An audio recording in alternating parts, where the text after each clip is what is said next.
sudden impact, and scorching flames. I thought, am I gonna die? A fiery crash nearly kills a racing legend. Thank God I made it through.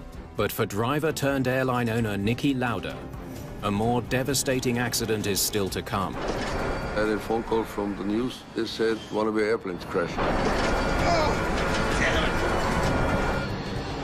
We just couldn't find the smoking gun. Austria's famous champion defies conventional wisdom. If they had lost only 10%, they would still be here. Fights to uncover the truth. It's my name, my airplane, my crash. And discovers a new and widespread threat to modern aviation.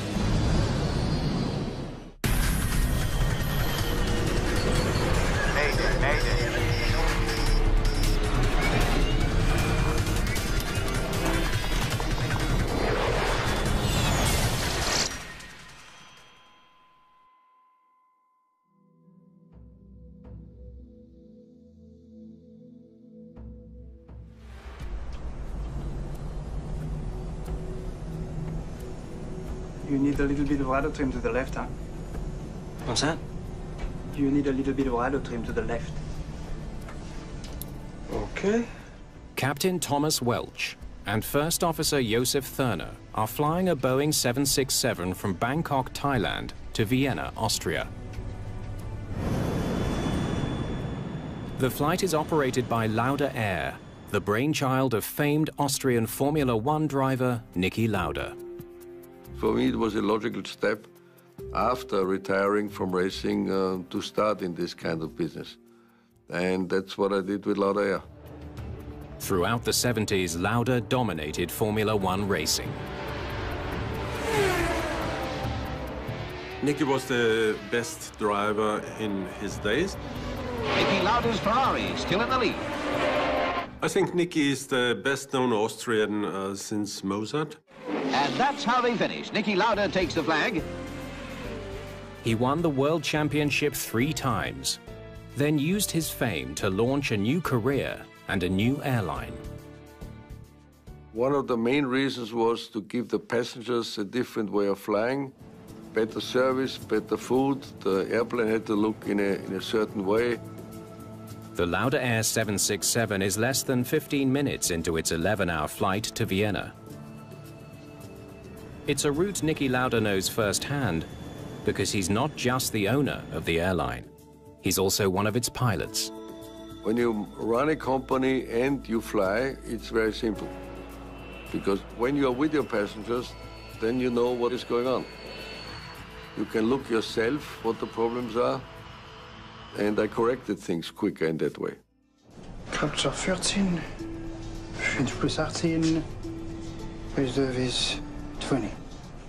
In the cockpit, Captain Welch and First Officer Thurner monitor their instruments, while the autopilot controls the climb.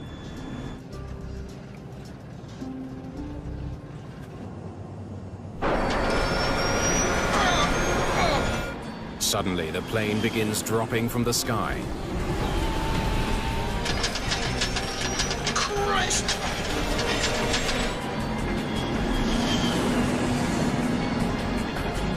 Here, wait a minute. Oh, damn it. The pilots have lost control.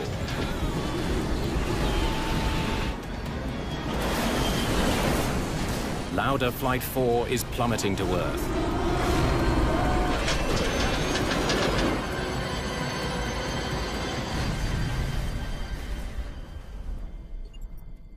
The plane slams into a remote jungle, 110 miles northwest of Bangkok. I was at home and I had a phone call from the news station here in Vienna, and they said one of your airplanes crashed. When rescuers arrive, it's immediately obvious that there's no one to be rescued. All 213 passengers and 10 crew members are dead. The airplane took off at 16:01 UTC. There was no fault or whatever reported from the pilots. The airplane flew about 20 to 25 minutes and then suddenly disappeared off the radar screen. So we have no indication whatsoever happened to the airplane. It's the first time a Boeing 767 has ever crashed. The loss of a US-made aircraft prompts quick action from the National Transportation Safety Board. The NTSB immediately sends veteran investigator Bob McIntosh to Thailand. A first crash of an aircraft that was in service intercontinentally for almost a decade with a perfect service record. It was extremely important for us to learn what had happened. 223 people are dead, and one of the world's most popular planes lies in pieces in a remote Thai jungle. Most of the territory was mountainous, very tropical type territory. We recognized that we were going to have a major challenge trying to identify all the components. The difficult terrain isn't the only problem the investigators are facing. There were numerous local folks around, and unfortunately, they were not controlled by the local police. There was looting and treasure hunting going on around the crash site. First thing we got to do is put a stop to that. Looters are swarming the wreckage. Vital evidence is in danger of disappearing. It was of great concern to us that critical parts might have been taken away from the site simply by folks who didn't understand the criticality of that evidence.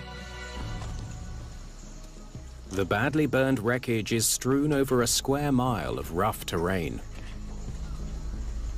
We were confronted with what appeared to be evidence of an in-flight breakup, in that the major components, the cockpit, the tail, the main body, they were scattered far enough apart that certainly they had not come down together. The large field of debris leaves McIntosh with little doubt. The 767 broke up in mid-air, not when it hit the ground. What could have caused that? So it sounded like an explosion. Witnesses say the plane blew up and came down engulfed in flames. The evidence is pointing to a troubling possibility. Lauda Air Flight 4 was brought down by a deliberate act of sabotage. There was a lot of speculation about the possibility of a terrorist act affecting the aircraft. Glad to have you on board. Let me show you where we're at so far. This is Fred. Boeing sends its own investigator to Thailand. Kevin Darcy has an intimate knowledge of the 767. He helped design the plane. He too suspects this could be a case of foul play. It is pretty unusual for an accident to occur on the early climb-out portion of the flight. My initial thought was that it was some sort of sabotage or a missile or something like that. It's been just 3 months since Western powers pushed Saddam Hussein out of Kuwait in the Persian Gulf War. The timing sparks rumors of a revenge plot, a terrorist attack against a soft target, Lauda Air. They pop into your mind, ideas like that, and you have to work kind of hard to get those out of your mind so you can just see where the facts take you. The passenger list suggests a possible lead. One of the people traveling on Flight 4 was an advisor to the United Nations Drug Control Program. Donald McIntosh was helping the Thais fight a war on heroin. Perhaps the powerful drug barons who rule Thailand's Golden Triangle have somehow engineered the disaster. Investigators begin the painstaking task of testing the wreckage for explosive residue. Airline owner Niki Lauda is reluctant to believe terrorism brought down one of his planes. He arrives in Thailand to see for himself. My first decision was to go there myself and try to find out what happened. And this is what I did. Where was the tail found? I've never seen an airplane crash in all my life. The scene, for me, this was the most horrific pictures I've ever seen. Surrounded by the scattered remains of an airliner that carried his name, Lauda is overwhelmed by the magnitude of the disaster. When you have 223 people killed, the families all want to know why. And I think this is the worst for people if they do not know why they lost their husband, children, or whatsoever. Lauda is determined to figure out what went wrong. If it's the fault of Lauda Air, technicians or pilots, I am responsible for everybody. I will certainly resign. His conviction may be rooted in his own traumatic past.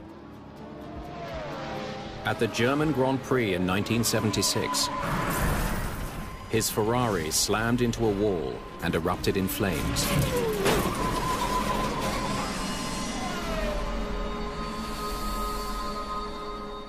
Lauda suffered third-degree burns to his head and body. He barely survived. And I said, I'm not going to die. And thank God I made it through. But it was very touch and go, not because of my burns. It was my lung damage, which was the problem. His lungs were badly scarred from inhaling toxic burning fumes. But in spite of his injuries, Lauda only missed 2 races. Just 40 days after doctors had given up hope and a priest had knelt at his bedside, the Austrian ace climbed back into the cockpit of his glaring red Ferrari. He was back on the track 6 weeks later. But the cause of his near-fatal crash was never uncovered. This time, he wants things to be different. After the crash near Bangkok, the only way for him to survive as an intact person was to find out what really had happened. Finding answers won't be easy. Early evidence from the crash site is already raising doubts about the bomb theory. One of the most important signatures in looking at terrorism is to look at the baggage containers in an aircraft and see if they're damaged in any way and what that damage is, if there are signatures of explosions. I don't know. There's no charring. There's no outward pedaling. Doesn't say bomb to me.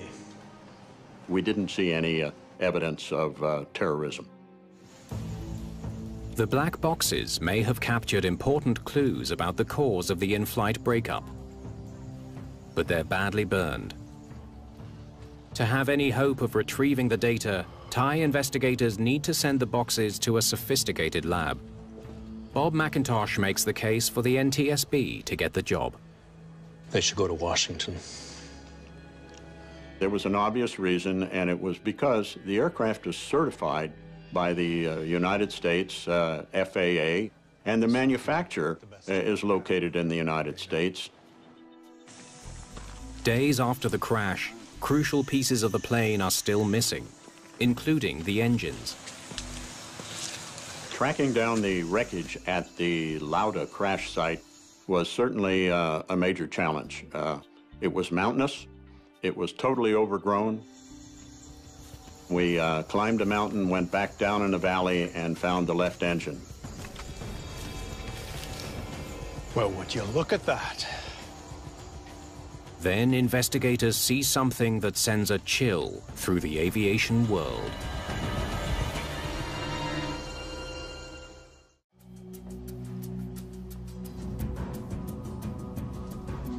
Investigators in Thailand have made a surprising find.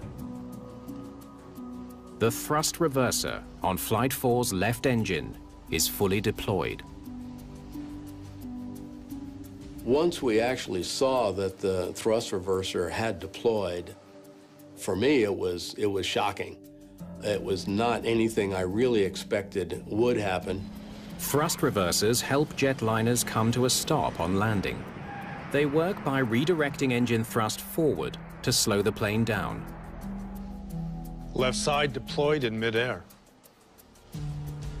No doubt. Planes have built-in safeguards to prevent reversers from deploying during flight. But even if it does happen, it shouldn't cause a crash. The widespread feeling of what would happen if a reverser deployed in flight was that the airplane would be controllable, that you could make a safe landing after that happened. In fact, flight testing has already shown exactly that.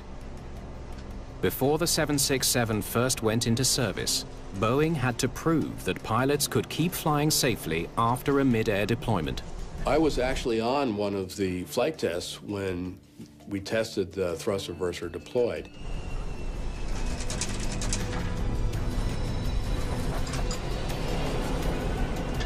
There was a lot of vibration, a lot of noise, but the airplane was controllable. The pilots only experienced a small loss of lift. As a result, Boeing certified the 767 as capable of continued safe flight and landing under any possible position of the thrust reverser. But the discovery of an engine with a deployed reverser is so unusual, investigators must conclude that it's somehow related to the crash. How does a thrust reverser bring down a 767? We're missing something. If it turns out that a faulty thrust reverser can bring down a plane, it has ominous implications for the entire airline industry. The lives of hundreds of thousands of passengers around the world could be in jeopardy. We recognized that we had something that was very unusual and would require a lot of analysis. The deployed thrust reverser is the strongest lead investigators have. But no one can figure out how it could have caused the crash. What would have caused the loss of control of the aircraft, because it had been demonstrated that this very condition could occur in the air, and you could continue to land.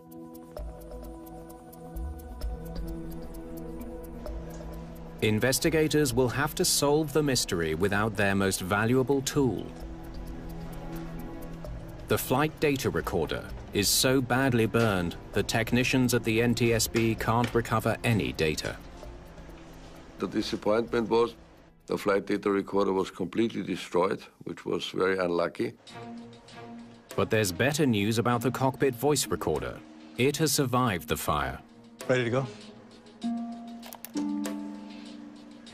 Investigators on both sides of the world can finally listen to the last moments of Lauda Air Flight 4. 80 knots. Check. For me, it was very important to listen to the voice recorder, to understand things in a better way, because you need answers. V1. Rotate. We recognized that the first officer had been in the pilot monitoring position. The captain was flying the aircraft.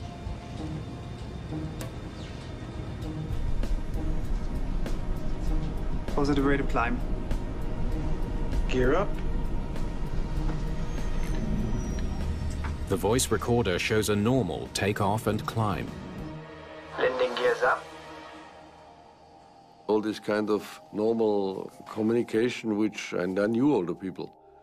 So for me, it was honestly hard. This was the hardest part of all my life.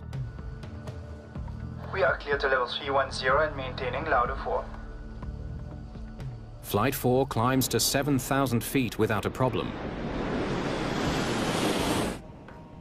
A little more than 5.5 minutes into the flight, the first hint of trouble.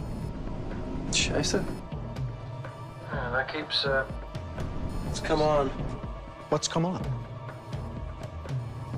Some kind of warning. The pilots have noticed an alert that's come on in the cockpit. Could this be the clue that unlocks the mystery of Lauda Flight 4?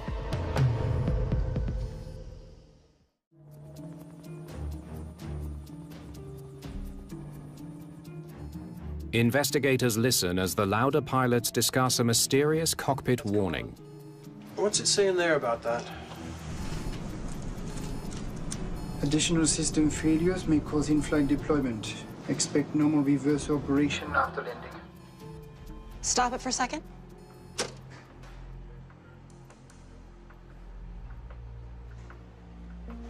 Additional system failures may cause in-flight deployment. He's talking about the reverser isolation valve warning. The warning relates to a valve in the left engine's thrust reverser. The hydraulic isolation valve controls the flow of hydraulic fluid to the reversers. When it's open, the reverser can be stowed or deployed. When it's closed, the reversers won't budge. Okay. The crew doesn't sound worried about the warning. The reverse isolation warning that was presented to the crew was an abnormal but not emergency issue, and it didn't require any action by the crew other than to be advised that the thrust reverse might not be available on landing. Okay. They did the right thing. They read the checklist, and the checklist said you can continue the flight. Shall I ask the ground staff? No, it's probably moisture or something. Because it's not just on, it's coming on and off. Yeah. It was a non-emergency issue, and they simply discussed it. You know, it doesn't really, well, it's just an advisory thing. To make sure that they felt comfortable that it was not something that was going to interfere with the flight. I don't, it could be some moisture in there or something.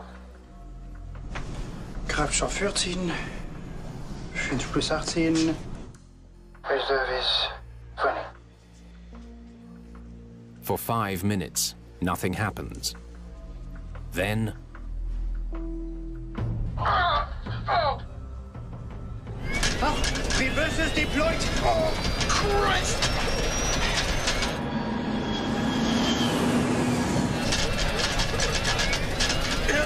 Wait a minute.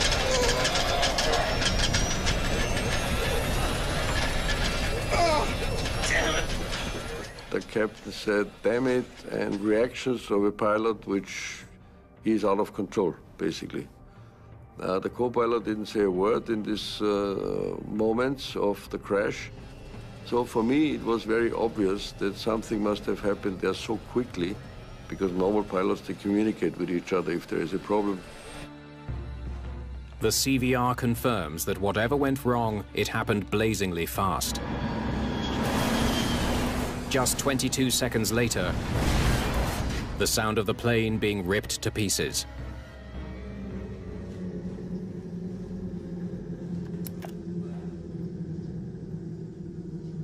The whole thing was so difficult. You never forget. Niki knew that it had to be a mistake, which was not the airline's mistake, not Niki's mistake, and not the pilot's mistake. Niki Lauda is convinced the deployed thrust reverser is what caused the crash. The moment Niki was sure that there was something wrong with the system, he put a lot of pressure on Boeing. I was after Boeing day and night so that the people understand that we're working on it, that we hopefully find the cause and make sure it will never ever happen again, because this is the answers these families needed. With pressure mounting on Boeing, Bob McIntosh returns to the crash site in search of any evidence that can help explain what went wrong. Let's get to it. He thinks there might be another way to get his hands on some of the data that he couldn't get from the badly burned FDR. We scampered out there with a couple of rudimentary tools like pliers, a screwdriver, and whatnot, and got out there as fast as we could. The engines of a 767 are equipped with an electronic engine control unit, or EEC. McIntosh hopes the unit's internal memory will preserve a record of how the plane's engines were operating just before the crash. And sure enough, there was the EEC, the engine electronic control, fully available to us. We were extremely interested in getting that information out of the jungle and into a proper readout facility. You got a bag there? The critical question now: can the engine data reveal why the Lauda pilots suddenly lost control of their plane?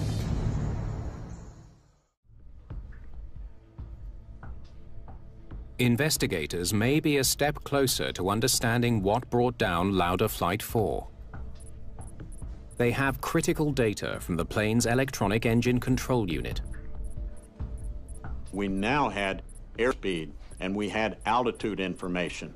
And although we didn't have exact timings on those pieces of information, it led us to the understanding of the loss of control. Wow. That'll sure get your full attention. The data gives McIntosh a clearer picture of why the plane broke up in flight. Operating at nearly full power, the left engine suddenly goes into reverse. Reversers deployed! Oh, Christ! Following the exclamation from the co-pilot, "Ah, thrust reverse," there was a lot of action going on in the cockpit. Captain Welch immediately tries to correct the problem. Wait a minute! The engines had been drawn to idle. And even the fuel on the left engine had been shut down. Yet, just seconds later, the Boeing 767 is plunging to Earth at almost the speed of sound. No mystery why that plane broke apart. The sheer force of the blazing descent tears the aircraft to pieces.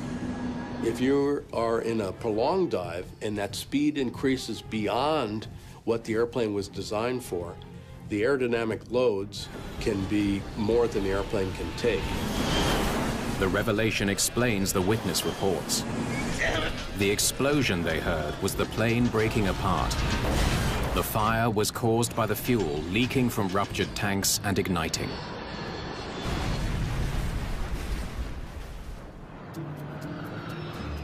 Niki Lauda travels to Boeing headquarters in Seattle. He's determined to figure out why a failure that's not supposed to be dangerous killed 223 people flying on his airline. I know what it says, but that's not what happened in Thailand. And I said to Boeing, listen, guys, it's my name, my airplane, my crash, and Boeing understood my problem or their problem, and we kept on working together. Lauda's determination echoes the tenacity he showed in Formula One, always pushing his mechanics to gain a slight advantage. Basically understood that as more you work with your car, your engineers and your mechanics, to make the car on the day adjusted in the right way that you can go quicker. This was the secret. Okay, let's try it in a simulator. It was important to push Boeing because they were the only key of the whole matter. Lauda recreates the flight in the Boeing simulator. Okay, let's begin. He wants to know why his pilots couldn't do what the plane was certified to do: recover from a deployed reverser. Approaching 24,000 feet, airspeed 320 knots. Another 100 feet.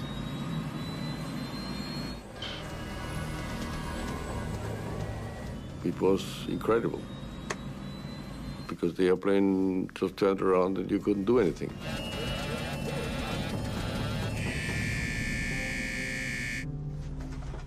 Looking at every sequence slowly and doing it again and again, you realize nothing they could have done. Lauda's tests at Boeing show that the pilots of Flight 4 didn't have enough time to execute the commands needed to save the plane. Hard right, auto throttle off, thrust lever to idle, left engine shut down. There would be a 4 to 6 second window where a flight crew member would have to initiate contrary flight controls to this condition in order to recover in a safe manner. And before you do any of that, figure out what the hell's happening to your plane. All in 6 seconds? Good luck. It was just too late. The aircraft was going to assume a very nose-low, high-speed attitude. Reversers deployed! Oh, Christ! It's clear the accidental deployment of a thrust reverser is much more than a harmless malfunction. It can be fatal. It was evident to the Boeing company and to the FAA certification authorities and to the operators of Boeing 767s around the world that this was going to be a major, major issue. The finding has staggering implications. Investigators must figure out why the reverser deployed in the first place According to the aircraft's designers, it just shouldn't happen. It was pretty obvious after a while to understand that the thrust reverse made the airplane crash.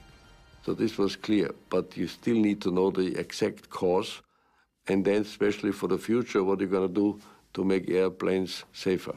The reverser deployed, and those guys couldn't recover. Let's figure out why that happened. For the reverser to deploy, it requires you have two separate and independent valves open. The first valve is the isolation valve that controls the flow of hydraulic fluid. But the reverser won't deploy until a second valve, the directional control valve, moves from stow to deploy. Investigators wonder if that crucial second valve somehow ended up in the wrong position. To the investigation team, the directional control valve was a very critical portion of the evidence that we needed for analysis. But the crucial component is nowhere to be found. It's likely that looters at the crash site have got hold of it. The directional control valve was gold-colored. We speculate that someone thought it had some value just for being scrapped or sold. We need to find the directional control valve. That's not our top priority. That's our only priority. They offer a cash reward to get it back. We really wanted to know what had driven those thrust reversers open, and that was the piece of electronic slash hydraulic equipment that would give us that clue. 9 months after the accident, the reward pays off. Investigators finally get their hands on the piece they need most: the directional control valve. Someone showed up to claim a reward. They presented the piece of evidence, and it made its way relatively quickly to the engineering assessment lab out in Seattle, Washington. Investigators are eager to know what position the valve was in at the time of the accident. In one position, it tells the thrust reverser to stow and remain stowed, and in another position, it tells the thrust reverser to deploy.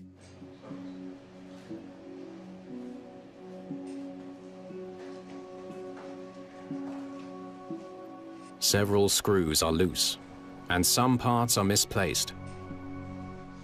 As soon as you see that, you know that you may not have all the evidence you really need. They find soil inside the component, a clear sign that it's been taken apart and then carelessly reassembled. It's a big blow to the investigation. It was disappointing that when we received the valve that we knew that it had been tampered with. Engineers will need to find another way to uncover what went wrong on Lauda Flight 4.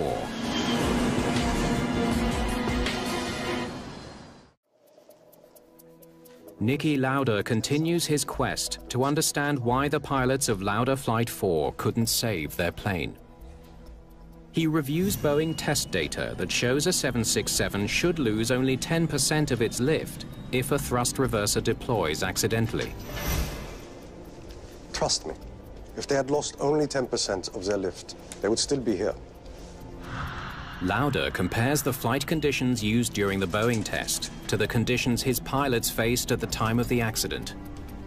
He makes a stunning discovery. The Boeing test flights were at a relatively low altitude, just 10,000 feet. Nobody tested it high up. And there's a hell of a difference if you fly in 10,000 feet or in 28,000 feet. And this is exactly what that certification misinterpreted.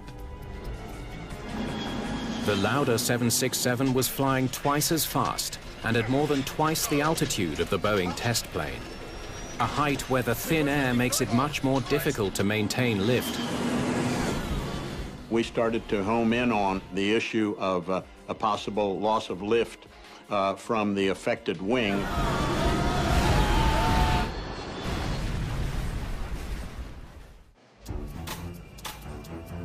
Boeing engineers can imagine only one scenario that might make a reverser deploy unexpectedly in mid-air.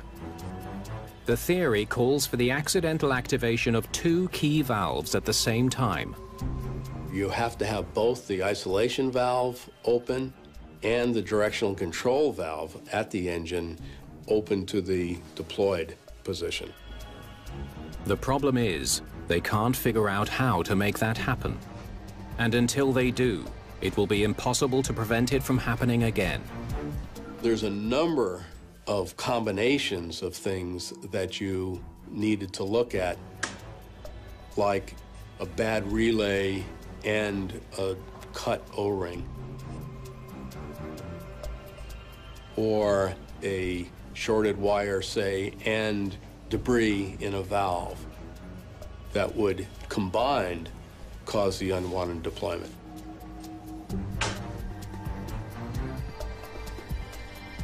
The engineers can find ways to activate one valve or the other, but it seems impossible to trigger both at the same time. It's always frustrating when you spend a tremendous amount of time and effort and you want to find out what happened and you just can't find the smoking gun. A catastrophic accident can destroy small airlines. Niki Lauda is determined not to let that happen. The plane he lost represents a quarter of his fleet. He needs another plane in the air to keep his business.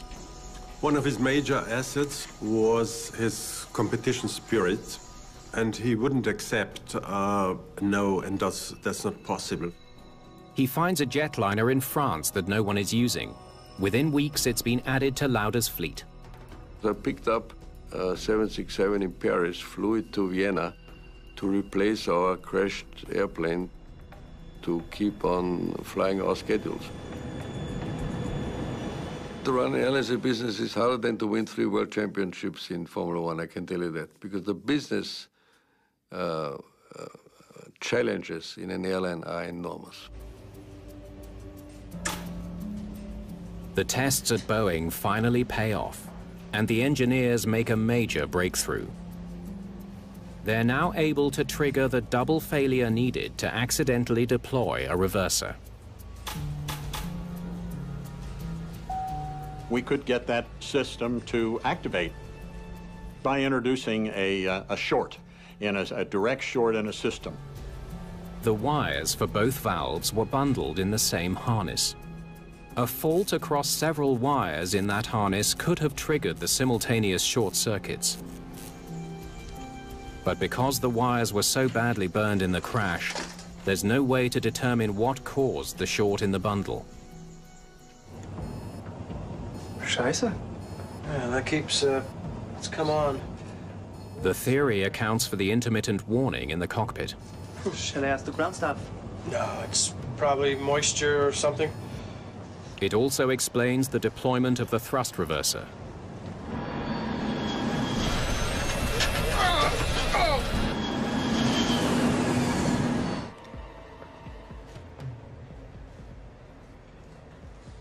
Two shorts in two valves at exactly the same time?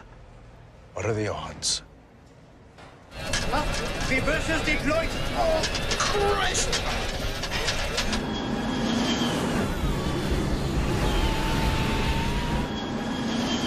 I was upset that the airplane did something where a human being couldn't react anymore. What we had learned was that the in-flight deployment was something that could happen when we never expected it would. To the aviation industry, it was a bit of a come-to-Jesus moment. We couldn't allow airplanes to be out there flying where that could happen.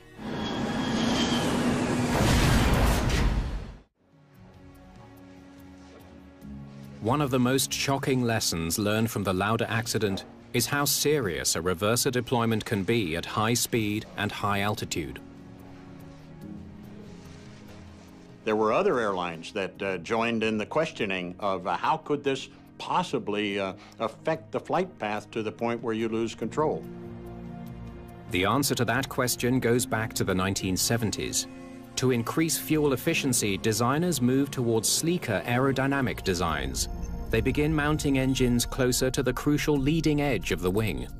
In the case of the 767, they're up way closer to the wing, and their relative size to the wing is much bigger. So the effect of reverse thrust on the 767 would be way greater than it would be on a 747. The design of the thrust reversers also changes.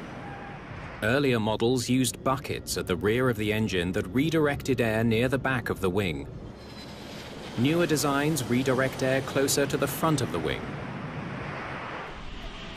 To find out how the changes might affect aerodynamic lift, NASA runs a series of special test flights. Okay, recorders on. Flying a DC-8, NASA pilots match the Lauda flight's high speed and altitude. Okay, you should be deploying those. Then they deploy a reverser. There they go. The results are dramatic. Pretty strong up with that one. There was about a 25% loss of lift over the affected wing. That loss of lift would result in a roll rate that would be extremely difficult for a flight crew to combat. Deploying one reverser while keeping 3 engines operating normally sends the DC-8 into a terrifying dive, falling at almost 9,000 feet per minute. Okay. The experiment reveals why Flight 4 lost so much lift. Unlike previous designs, modern reversers disrupt the smooth flow of air over the wing, which decreases lift. The stunning results change commercial aviation worldwide. In-flight deployment of a thrust reverser is no longer considered controllable. And a series of mechanical locks now ensure that even if both valves get energized in flight, the reversers can't deploy. There were some major efforts made worldwide to make sure that the improvements of a sync lock system were installed in every operational airplane and every airplane that was manufactured thereafter. For Niki Lauda, it is total vindication. I was affected myself. I was affected as a pilot, so this drove me all the way to the extreme to find out as quick as possible what happened. The sports hero has gone from winning championships to protecting the lives of passengers. Niki wanted, for his own sake, to have the matter cleared, and of course for the sake of any passenger who stepped into a 767. Lauda Air continued to operate for 9 more years after the accident. In 2000, it was folded into Austrian Airlines. For me, the worst thing in life is gray areas. I hate gray areas, and there are a lot of airplane crashes been in the past where you really do not know exactly what happened. And in this crash here, thank God, it was clear what was the cause, and it was fixed for all airplanes worldwide. So I think this is the only good thing out of this terrible crash.